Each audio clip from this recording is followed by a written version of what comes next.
Assalamu alaykum, Sharqi Turkistonlik aziz qarindoshlar. Dünya Uyghur Qurultayı tərəfindən Germaniyaning Münxen şəhərində təsis qilingan Tor televiziyasining bugungi alayda programmasiga xush keldinglar.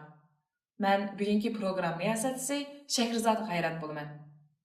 Tuvanda diqqatingizga Sharqi Turkiston Milliy Kengashi xitobnomasining to'liq tekstini sunamiz. Sharqi Turkiston Milliy Kengashi xitobnomasi.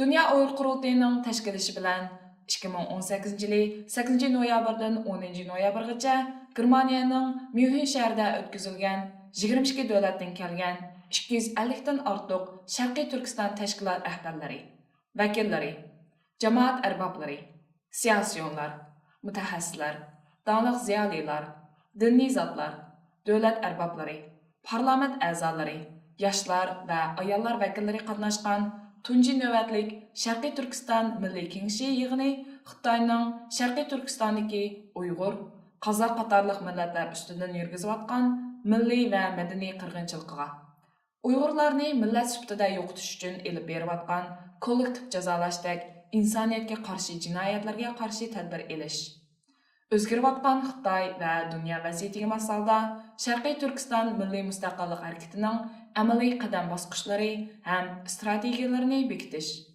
Xitoyning davlat terror siyosati ostida mavjudgi xavf ostida qolgan millatimizni qutuldirish qatorliq jiddiy masalalar haqida 3 kun muzokara elib berish orqali Sharqiy Turkiston xalqiga va dunyo jamoatiga tuvandagi murojaatlarni jakolashni qaror qildi. Birinchi, Sharqiy Turkiston Milliy Kengashi 1992 yili Turkiyada chaqirilgan Sharqiy Turkiston Milliy Qurultayining 11 modli qarorini davomli kuchga ega deb qaraydi.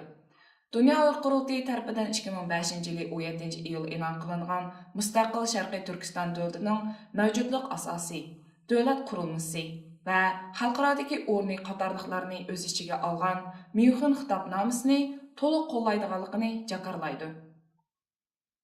Ikkinchi, Sharqiy Turkiston Milliy Kengashi Amerika, Yevropa ittifoqi boshchiligidagi g'arb davlatlarining jazo lagerlaridagi tutqunlarni qutuldirish, Uyg'urlarning milliy ham diniy mavjudligini qo'g'dash, haqliq davosini qo'llab-quvvatlash yo'lida ko'rsatgan tirishchanliklarga minnatdorlik bildirish bilan birga, Xitoyning jinoiy javobgarligini BDT bexatarlik kengashi, Yevropa ittifoqi va xalqaro organlarda texmo ilgirlagan holda surishtir qilishni yanada kuchaytirishga, shu allardagi Xitoy tahdidiga uchrayotgan Uyg'urlarning qonuniy haqlarini qo'g'dashga, bexatarligiga kafolat qilishga chaqirdi.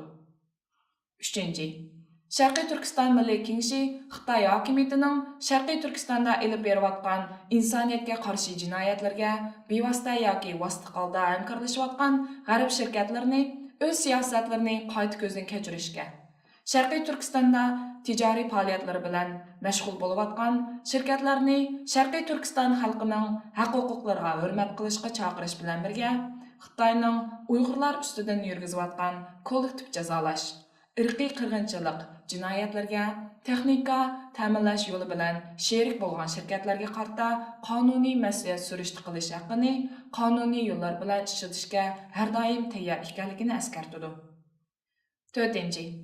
Sharqiy Turkiston Milliy Kengashi Xitoyning Sharqiy Turkiston musulmonlarining diniy e'tiqodini tubdan yo'qotish, diniy muqaddastonlarni vayron qilish, dafsanda qilish qilmishlariga sukut qilayotgan, hatto xalqaro sahnalarda Xitoyni qo'llash pozitsiyasi tutayotgan turk va islom ellariga bo'lgan kuchli noroziligini ifodalash, ularga ilohiy adolatni xotirlatib o'tish bilan birga barliq islom ellari va islom ishbirligi tashkilotlarini eng qisqa vaqtda adolatsiz maydonidan voz kechishga, sukutlarni tark etib Xitoyning Sharqiy Turkiston musulmonlari ustidan yurgizayotgan diniy dafsanchiliklarga oshkora intiroz bildirishga chaqirdi. Shundaqla Sharqiy Turkiston musulmonlarining dafsanda qilinayotgan haq-huquqlarga ega chiqishga tirishgan Xitoyga qarshi namoyish yo'llari bilan Uyg'urlarga hissdoshlik bildirgan musulmonlarga alohida rahmatini izhor qiladi. 5. Sharqiy Turkiston Milliy Kengashi muzokaralar orqali qarorga bog'langan va ijroga sunilgan Sharqiy Turkiston mustaqillik harakatining yo'l xaritasidagi kurash tadbirlarini amallashtirish va kuchaytirish orqali milliy ozodlik harakatini yuqori to'lqinga ko'tarishni murojaat qiladi. 6.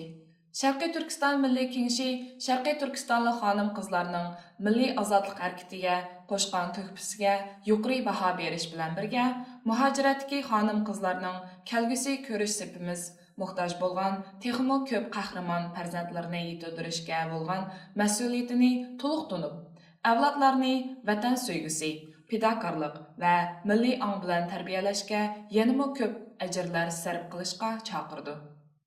7. Sharqiy Turkiston Milliy Kengashi yoshlarning milliy da'voda o'ynayotgan avangardlik roliga opirin aytish bilan birga, ularni har sohadagi ijodkorlik, texnikalik afzallik, tirishchanlik va fidokorlik bilan Sharqiy Turkistonning milliy mustaqilligini ilgari surish yo'lida yanada zo'r g'ayratlar ko'rsatishga chaqirdi. Hamda yoshlar harakatini moddiy, ma'naviy, tashkiliy jihatdan qo'llaydiganligini alohida ta'kidlaydi. 8. Sharqiy Turkiston Milliy Kengashi Xitoyning Sharqiy Turkistonda yurgizayotgan insonlikqa qarshi jinoyatlari, etnik va madaniy qirg'inchilik jinoyatlarining javobgarlarini Xalqaro adolat mahkamasiga jazolashni qo'lga keltirish uchun eng qisqa muddat ichida xalqaro qonunchilardan tarkib topgan maxsus bir mutaxassislar komiteti ta'sis qilishni ishga oshirishga tirishganligini eskartadi. 9.